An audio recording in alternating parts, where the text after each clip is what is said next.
ओम शांति। आज मैं एक सत्य घटना के ऊपर अपना अनुभव शेयर करने जा रही हूँ।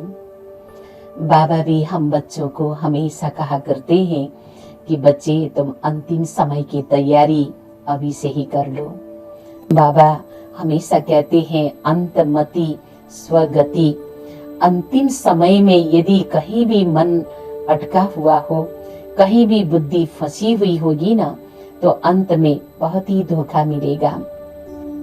इसीलिए इसी बात पर मुझे एक घटना बहुत ही याद आती है कि वैसे तो इस सृष्टि रंगमंच पर हर आत्मा का अपना अपना पार्ट है आने और जाने का। जब इस संसार में कोई आत्मा जन्म लेकर के आती है तो रिटर्न टिकट भी सभी वापस लेकर ही आते हैं। कब जाना है और कैसे जाना है ये किसी को भी मालूम नहीं होता है। तो इस बात पर एक भाई बाबा के यज्ञ में रहता था। बहुत ही ददीची ऋषि की तरह यज्ञ सेवा करना बाबा की यज्ञ में उसकी एक रुचि था। वैसे वो भाई बचपन से ही उसकी आंखें बहुत कम दिखाई पड़ती थी, क्योंकि भक्ति काल में भी उसने बहुत साधना की थी। साधुओं के संग में रहना, ठंडे जल के अंदर रह करके तप करना और पंचाग्नि में भी अपने आप को तपाना, ये सब उसने किया था। ऐसे करते करते आंखों की रोशनी उसकी ऐसे ही गायब होती जा रही थी, क्योंकि छोटे बालकपन में ही उसने साधना की थी। तो भक्ति का फल उसको जैसे ही ज्ञान मिला, बाबा के घर में आया, तो यहीं से उसने कोर्स भी किया था। जैसे ही कोर्स किया तो रोज बाबा की मुरली वो सुनने लगा और धीरे धीरे सेवा के लिए हेडक्वार्टर पर जा कर के सेवा में 2-3 महीना 4 महीना रह करके आ जाता था। तो रात के समय में उसकी आंखें बहुत कम दिखती थी।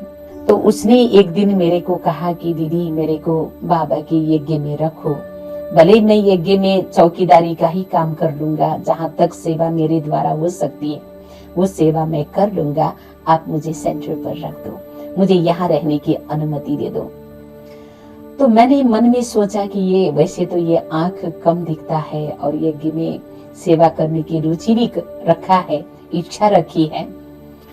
चलो, जब यज्ञ में रहने की बात हुई तो कई लोगों के मुंह से ये भी निकला कि हो सकता है इसकी आंखें धीरे धीरे बंद हो जाए, तो फिर क्या करेंगे।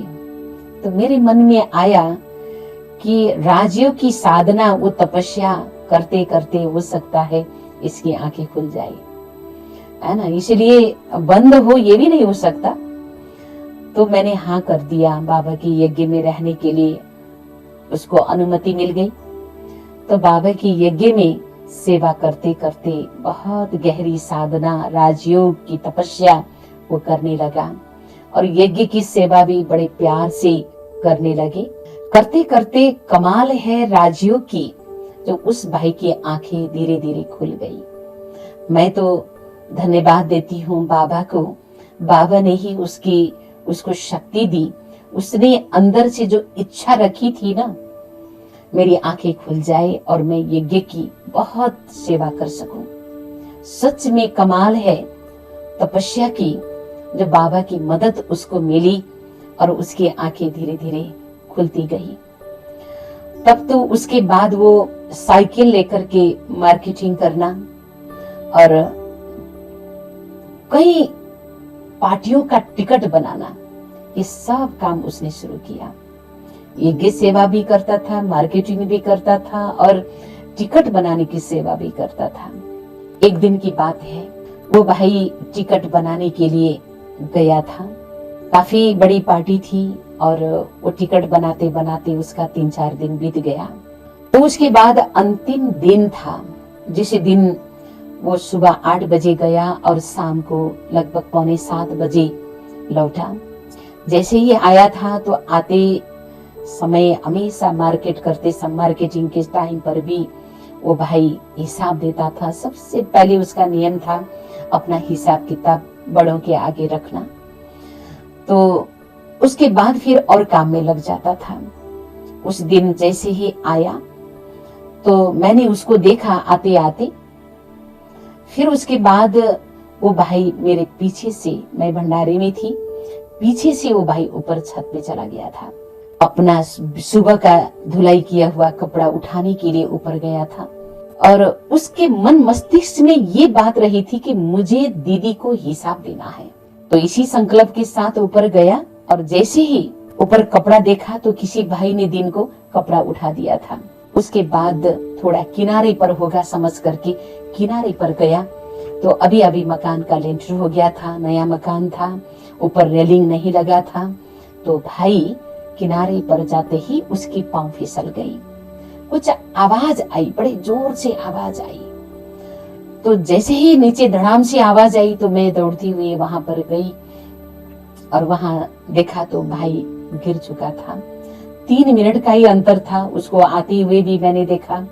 फिर भंडारे में गई थी तो मैं उसकी चाय बनाने के लिए गई थी, दूसरी बहन भी मेरे साथ में थी। जब ये घटना घटी ऊपर से गिरने का, तब फिर तुरंत उसको हॉस्पिटल लेके गए। लगभग 1.5-2 घंटे के अंदर उसने शरीर छोड़ दिया। 13वां दिन तक उसके लिए हमारे कनेक्शन के सभी सेंटर पर भोग लगा और तपस्या भी हुई। सब तरफ के वाइब्रेशन, योग का वाइब्रेशन उसके लिए सकाश भी दिए। 13वां दिन का काम जैसे ही खत्म हुआ फिर एक नई खेल शुरू हो गई और वही अनुभव आज मैं आपके सामने रख रही हूँ कि 14वां दिन के दिन सुबह से ही मुझे ये आभास होने लगी कि मेरे पीछे पीछे कोई चल रहा है। और जैसे ही मैं पर्दा खोलूं वो भी पर्दा खोले, जैसे ही मैं चप्पल खोलूं तो वो भी चप्पल खोले, और जैसे ही मैं जीना पर ऊपर चढ़ूं तो टप टप करके पीछे से भी आवाज आ रहा है। पीछे मुड़ के देखती हूँ तो कोई नहीं है। लग रहा है कि यही बच्चा पीछे पीछे ही चल रहा है। उसके बाद फिर मैं उससे एकांत में बात करने लगी कि भाई तुम क्यों अटक गई हो, कैसे तुम मेरे पीछे पीछे चल रहे हो, बाबा ने तुमको क्यों नहीं भेजा? हो सकता है कोई कारण बाबा ने इसको यहीं पर भेज दिया और यहीं पर आगे पीछे चल रहा है। शायद कुछ दिन का इसका पाठ होगा यहाँ, फिर ये आत्मा चली जाएगी। ये तो मुझे पक्का निश्चय था। फिर भी मैं उससे कहती थी कि तुम इतनी शरारतें क्यों करते हो? जहाँ मैं चप्पल खोलती हूँ वहीं आवाज करते हो, जहाँ जीना चढ़ती हूँ वहीं पर तुम आवाज देते हो, है ना? सबके सामने ऐसा करोगे तो फिर सब डर जाएंगे ना। मैं ऐसे अकेले में बात करती थी, एक तरफी बात होती थी, उसकी आवाज तो मुझे सुनाई नहीं देता था, फिर भी मैं ऐसे ही बोलती रहती थी।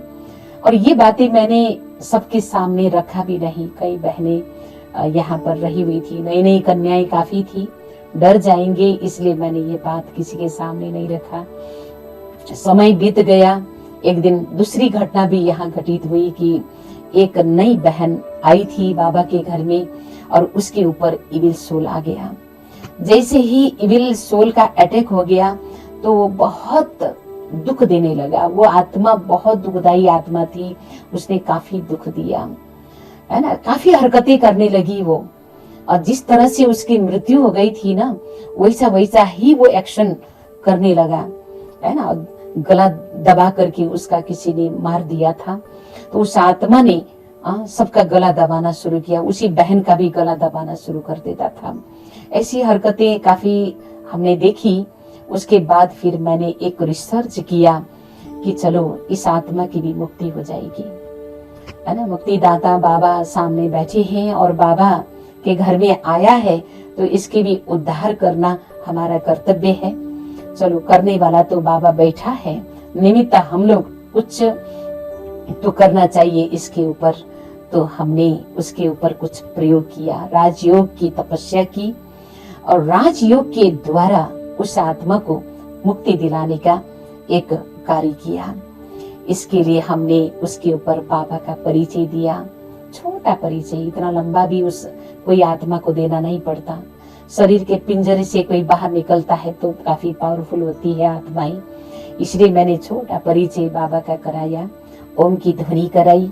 उसके बाद उसको पानी चार्ज करके पिलाया, कमेंट्री कराई और कमेंट्री कराते कराते वो आत्मा, पानी चार्ज करके पिलाया, कमेंट्री कराते कराते बड़ी खुशी से वो आत्मा छुट्टी लेकर के जा रही थी।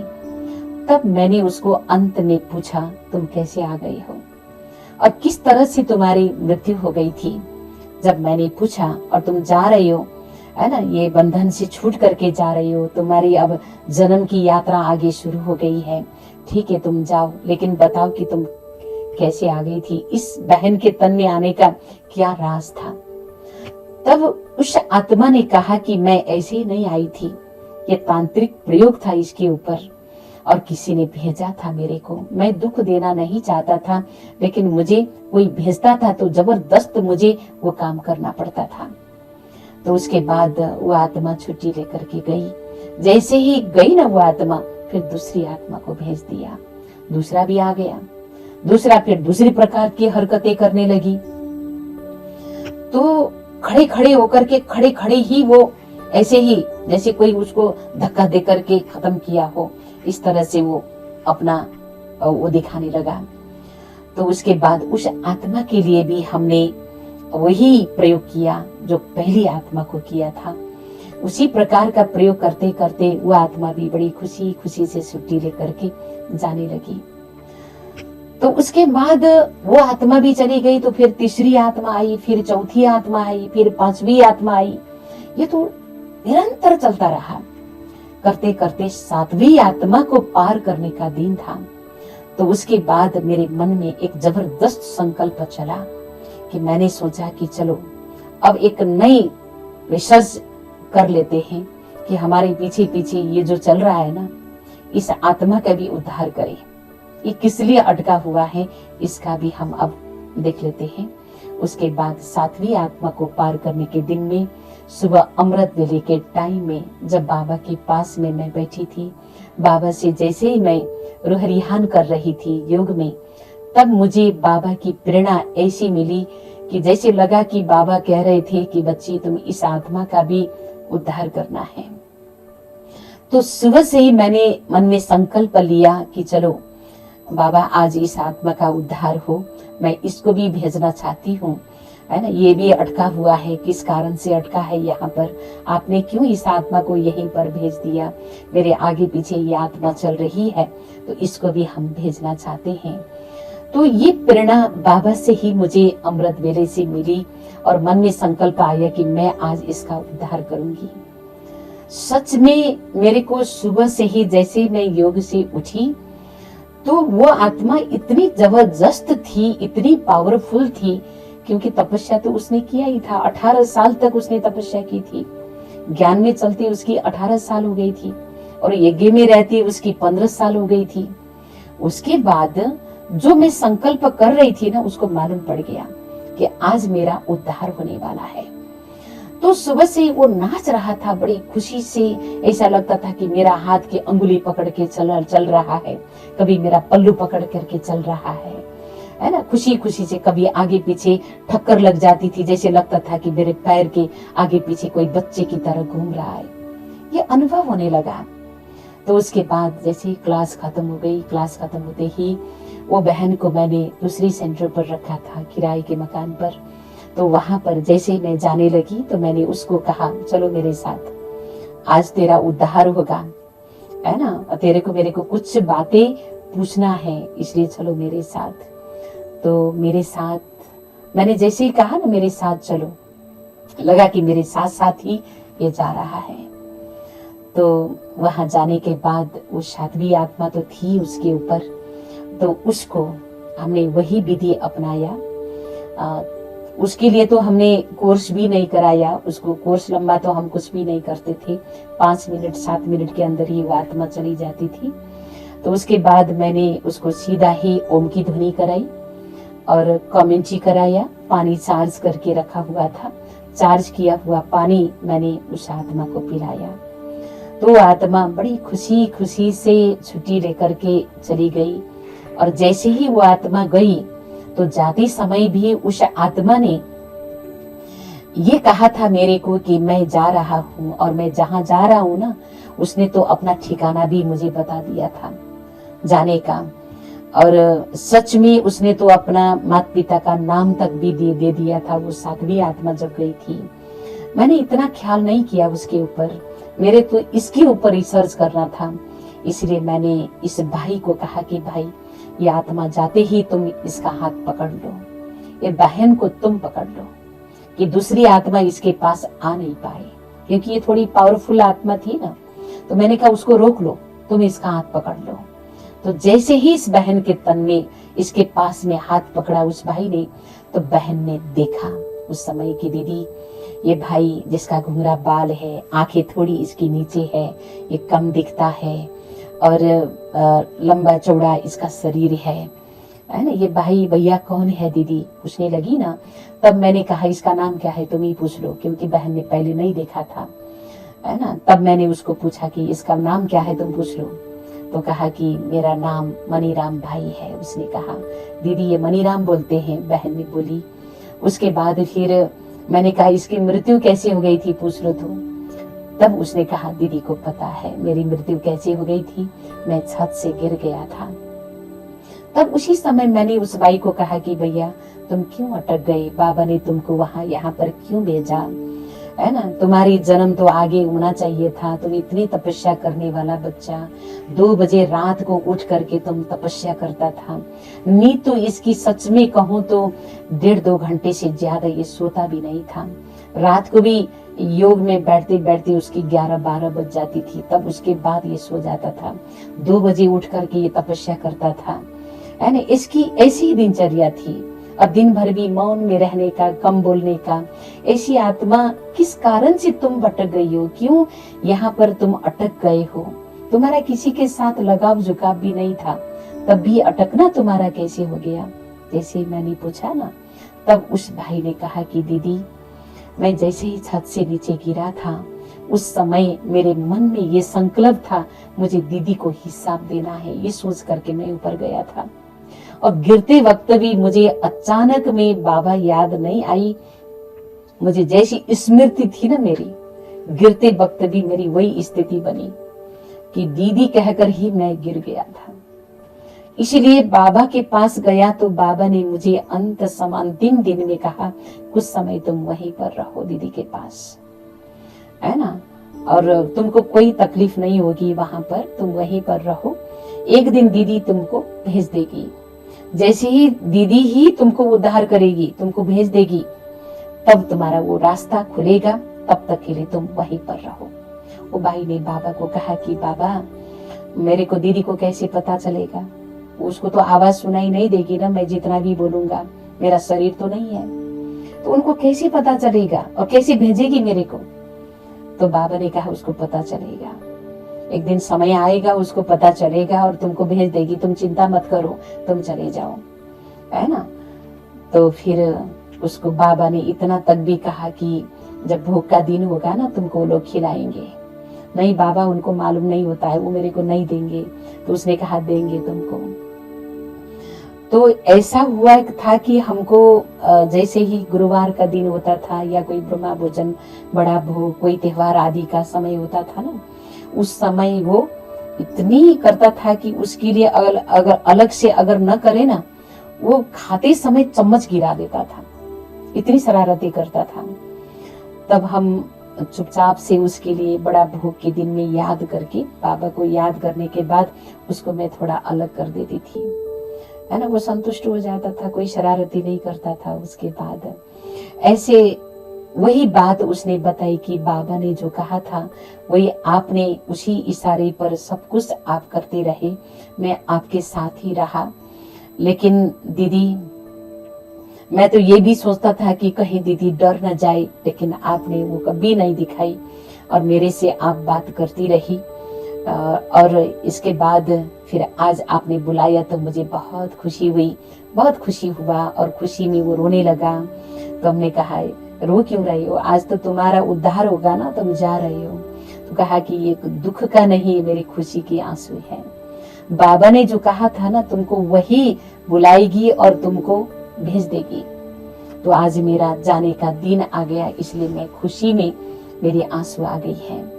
तो फिर जाओ, अब तुम्हारे लिए रास्ता खुल गया, अब रुकने की जरूरत नहीं है भैया, तुम भी जा सकते हो। जैसे और आत्माएं चली गई ना, इसी तरह से तुम भी चले जाओ। तब इसने कहा कि दीदी मेरे लिए तो फिर शरीर तैयार नहीं है अभी, वो तैयार जब तक हो तब तक के लिए मुझे आप यहाँ रहने की अनुमति दे दो। उसने अनुमति मांगी। मैंने कहा इस बहन को तो अब तकलीफ होगा ना, तुम रहोगे तो ये कैसे उन्नति करेगी, है ना। फिर तो पुरुषार्थ तुम करोगे, इनकी पुरुषार्थ तो नहीं चलेगी। खाओगे तो तुम खाओगे, है ना, योग करोगे तो तुम करोगे, इसको कैसे पता चलेगा। इसलिए बहन को कोई तकलीफ देना मैं नहीं चाहती हूँ, आप जा सकती हो। तब उसने कहा मैं कोई दुख नहीं दूंगा, कोई भी प्रकार की तकलीफ नहीं होगी इस बहन को, कुछ समय के लिए मुझे रहने की अनुमति दे दो जब तक मेरी शरीर तैयार हो। तो मैंने कहा ठीक है ना, कोई तकलीफ होगी तो मैं फिर तेरे को भेजने के लिए मजबूर हो जाऊंगी। तब कहा नहीं दीदी मैं बहुत सेवा करूंगा, तकलीफ नहीं। तुम क्या सेवा करोगे, ये बहन की तो हाथ ही कमजोर है, इतना नहीं कर सकती जितना तुम करता था, है ना। अब तो तुम्हारा शरीर तो नहीं है, ये तो बहन का शरीर है ना, तुम क्या सेवा करेगा। लेकिन सच में उसने उस शरीर के द्वारा काफी सेवा की, हार्ड से हार्ड सेवा। मैं कहती थी इसको तकलीफ हो जाएगी, तुम इतना मत करो। कहता था नहीं दीदी इसको कोई मालूम नहीं होगा, इसको कोई तकलीफ नहीं होगी, है ना, मुझे कुछ समय सेवा करने दे दो। तो सेवा करते करते, और एक अनुभव की बात तो ये भी मैं कहती हूँ कि बहुत अच्छा क्लास कराता था। जिंदा होते समय कोई क्लास नहीं कराता था वो, लेकिन शरीर छोड़ने के बाद वो अनुभव उसके अंदर इतना था, वो मनन चिंतन मंथन ज्ञान का। सच में उसने बहुत सुंदर क्लास के अंदर भी भाई बहनों के बीच में बहुत अच्छा क्लास कराया। भाई बहन बहुत प्रसन्न हो जाते थे। कई राज उसने खोला भाई बहनों के सामने, सब देखते रह गए। और ऐसी सेवा करते करते सबको खुशी राजी करके अंत में जाने का समय, जैसे उसकी बॉडी तैयार होती जा रही थी, है ना, बच्चे के रूप में उसका तोतलापन, आवाज में बिल्कुल बच्चे की तरह तोतलापन आ गया अंत में। तो है ना, जैसे कि हमको भी समझ में नहीं आती थी कभी कभी उसका आवाज बोलते समय, एकदम बालक की तरह, फिर बच्चे के रूप में चला गया वो। तो इसके बाद फिर छुट्टी लेकर के सेवा करके वो आत्मा चली गई, उद्धार हो गया। और सबके साथ सब परिवार को सामने रख करके फिर सबसे विदाई लेकर के वो आत्मा चली गई थी। तो मैं तो इतना ही कहती हूँ कि ये कमाल बाबा की है।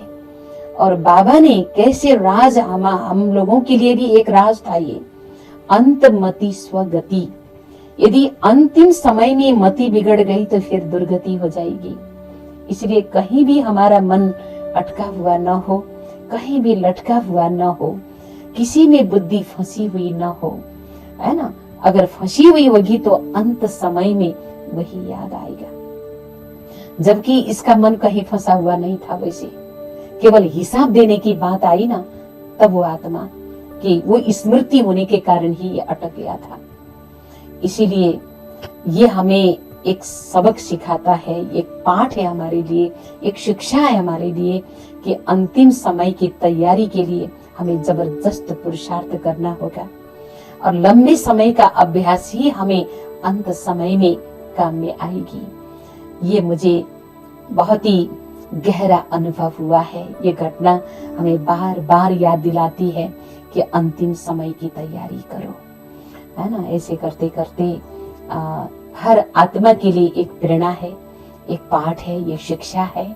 आप सभी भी इस अनुभव को सुनते हुए अपने पुरुषार्थ को तीव्र करने के लिए आगे बढ़ेंगे और अंतिम समय की तैयारी करेंगे, है ना। सेकंड का परीक्षा जो होगा अंत समय का, उसमें पास होने के लिए अपनी फुल तैयारी करते रहेंगे।